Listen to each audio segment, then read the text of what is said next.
medyo marami, pero ito ang pinaka ito kasi sa kababasa ko ng iPad siguro na nakahiga ako, yun, na-dislocate siya or something. So medyo masakit, naging masakit na siya. Tapos hanggang dito na ang sakit ko minsan. Tapos may one time na nadulas ako, hindi, iba ito. Nadulas kasi ako, so yung rotator cuff ko na-displace ng konti. Nag-physical therapy ako ng mga 1.5 months siguro yun. Kaya lang, medyo sumasakit pa rin ko minsan. And then sabi niya, hindi na ako pwede mag-push up. Susubukan natin pag-push up yung ito. Adjusting ko muna. Okay. Adjusting ko muna. Tapos ito, dito sa elbow, medyo ano rin. Medyo masakit din sa umaga. Pagkagising ko, ito naman din. Hindi naman tumataas yung uric nyo. Medyo mataas ang uric ko. So, that's why. Pero moderate lang. Hindi. Basta nagano kayo, kunyari nasa borderline kayo. Kasi ang uric kasi, for joint siya. Ngayon, pag tumataas yung, kunyari nasa borderline ka, pwedeng sumilag pala, tumaas, pwedeng bumaba. Sabi natin borderline ka. Ngayon, ang ulam natin, pork chop. Sausawa natin, toyo. Siyempre, pag nag-digest tayo ng bawal, high protein, magugulat ka, yung mga joint mo, parang masakit ah. Pag nakapag-digest na, ganun po ang epekto ng uric.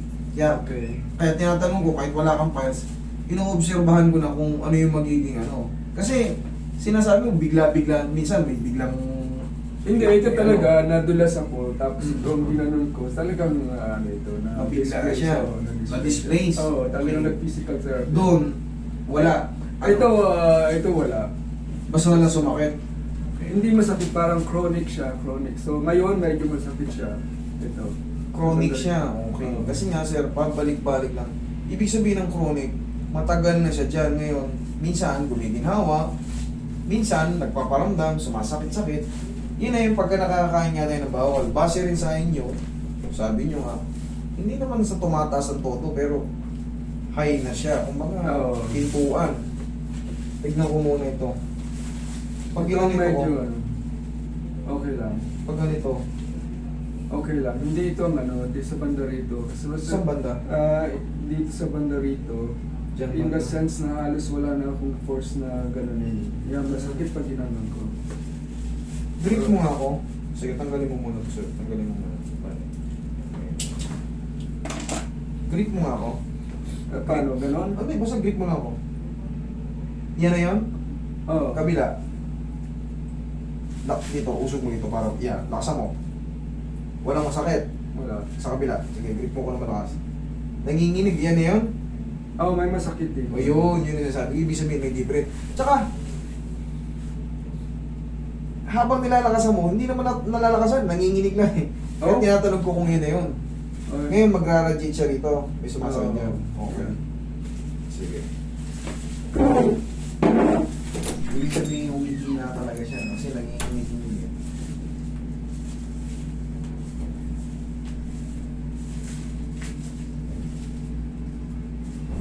Relax na.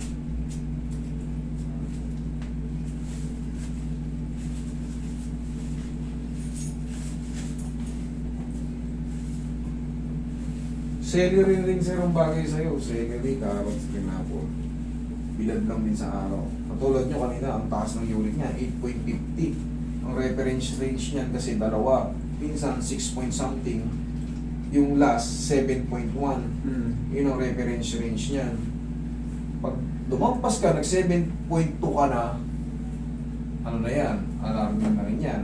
Okay. Eh, sa kanya, makita nyo, 8.50. Kaya konting ano niya, Ano bang mga bawal talaga? Yung bawal high na bawal? protein. Pinakabawal talaga high protein. Lahat ng protina. Kunyari, kumain ka ng baka, Steak. baboy, steak, baka yun eh. Wala. Yari ka ron, hindi pa agad, ang ano style kasi niya, hindi ka agad sasakit ng araw na ito, ay kumakain ka, hindi pa yung sasakit, aantayin pa yung mag-process. Pag Okay. nag-process na yan, yan na, tanghali, kumain kang baka, mamaya-maya mga 4 hours na digest na natin yan, 4 hours to 5 hours na digest na yan. Para yan magre-reklamo. May magugulat ka na lang, may something sa joint mo na parang may pumitintig-pintig na Mga crystals. unexpected. Yung crystal naman, yan na yung sukdulan. Mm. Yan na yung mas malagkit uric crystal na yung kinikreate. Yan na yung magpupondo. Pag hindi mo tinitreat yung sarili mo at tinitiis-tiis mo, sarap nitong tofu yan, sarap nitong ano, ang sarap nitong steak. Ano naman, may gamot naman na pain reliever eh. Pag ginawa mo sa sarili mo yun, yun na yung lalabas yung uric crystal. Mm. Pero ito hindi ito... Hindi joint. nandito siya sa ano eh. Oo.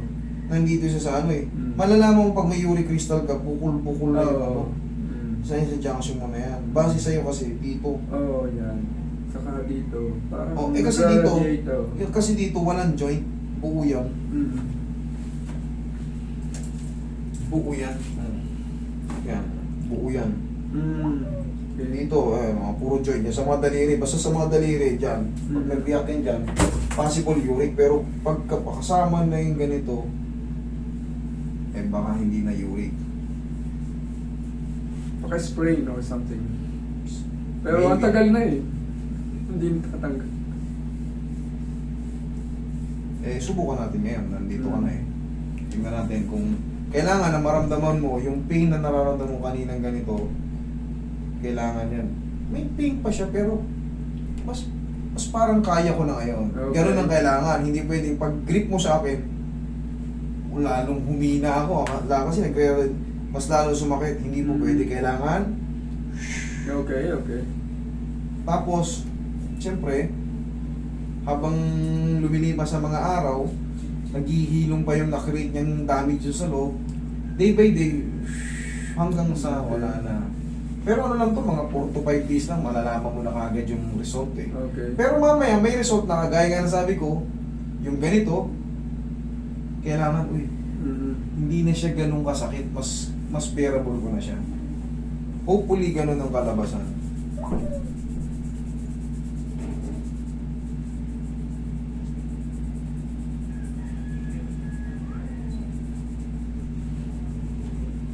Kasi kung minsan, lalo pag natutulog ako, lalo yan, nagigising ka, yun, nararamdaman, parang nag-radiate siya hanggang dito na. Yan dyan naman, sabi mo may ibang Iba naman yun, ibang... Oo, sabi mo, may ibang history yan eh. Oo. Kung baga dito, pukusan ko muna to. Oo, ito Kasi ang... mapuputol yan sa joint dito eh. Maliban na lang kung ground ang nararamdaman mo. Hanggang dito yan. hindi pa. Kung baga, kaya natin i-trace. Kaya natin i-trace yan. Malalaman nyo naman. Okay.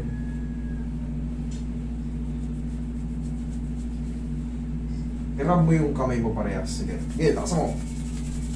Yan. O, sige, grip mo ko ngayon. Ano ito? O sige, lakasan mo. Ako na ngayon ang nanginginig sa lakas ng grip mo. O, tignan mo ngayon kung may nagra-radiate sakit. Meron pa rin. Sobrang sakit, sakto lang. Dati pa rin. Dati pa rin, okay, sige. Sa pang-grip. Okay. The same. Pareho pa rin yung sakit.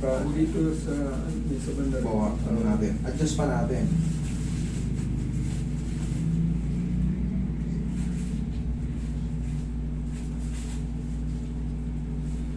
Kailangan yung mabawasan. Hindi pwedeng madagdagan. Hindi pwedeng manatili. Kailangan yan, bawasan.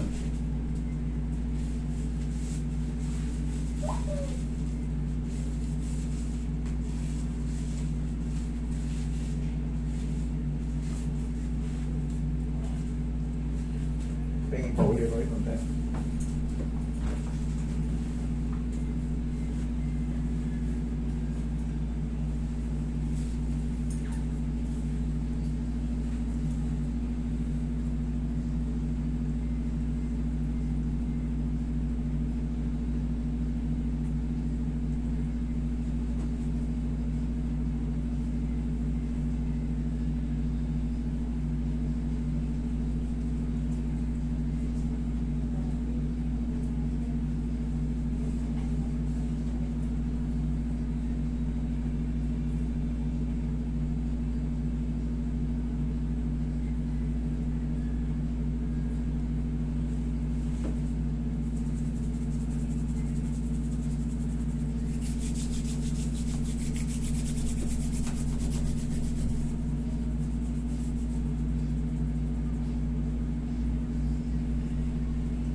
Hirap ulit sir. Rob. Okay, testing ulit.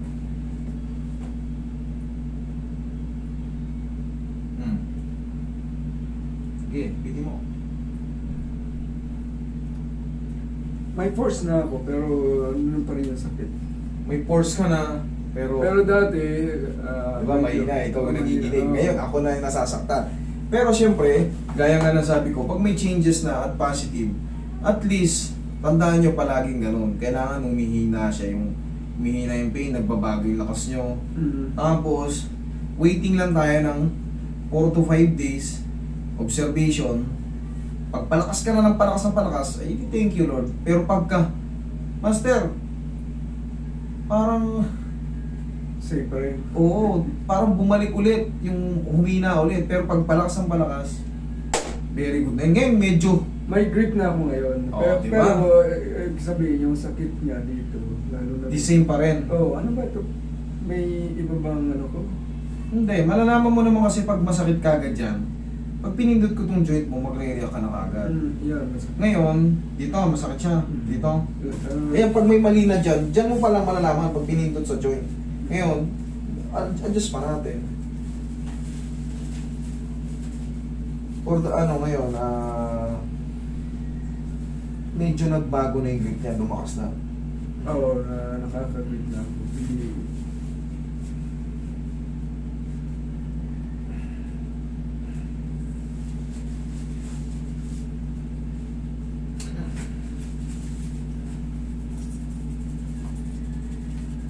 Yan ako sakit.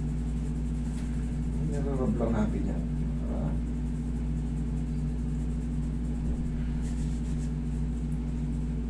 Kasi pag tinihinan ko yung masakit, lalong sasakit. Kaya kailangan Okay. rub lang, parang kinikis-kis na natin. Okay.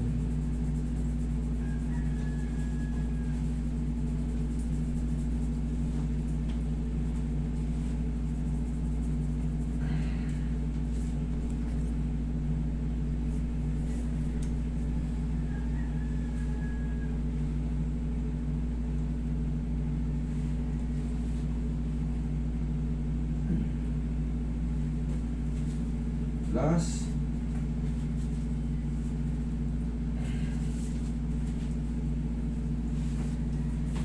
Grip. Okay, grip.